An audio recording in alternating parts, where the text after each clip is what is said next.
Ibinahagi ni Jericho at Janine na hindi nila inakala na mahuhulog ang kanilang loob sa isa't isa. Aminado sila na malaki ang agwat ng kanilang edad, ngunit hindi ito naging hadlang sa kanilang pagmamahalan. Ayon kay Jericho, ang tunay na pagmamahal ay hindi nasusukat sa edad o anumang hadlang. Sinabi naman ni Janine na sa kabila ng kanilang pagkakaiba, nahanap nila ang tunay na koneksyon. Pareho nilang inamin na ang kanilang relasyon ay punong-puno ng respeto at pag-unawa. Paliwanag ni Jericho, natutunan niyang maging bukas ang puso niya kahit hindi niya inaasahan ang ganitong sitwasyon. Si Janine ay nagsabi na si Jericho ang naging inspirasyon niya upang mas maging matatag at mapagmahal.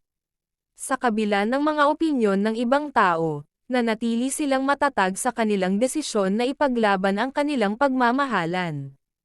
Naniniwala sila na ang pag-ibig ay nakabase sa tiwala, pagkakaintindihan, at pagiging totoo sa isa't isa. Sa huli, ibinahagi nila na masaya silang natagpuan ang isa't isa, kahit pa hindi nila ito inaasahan.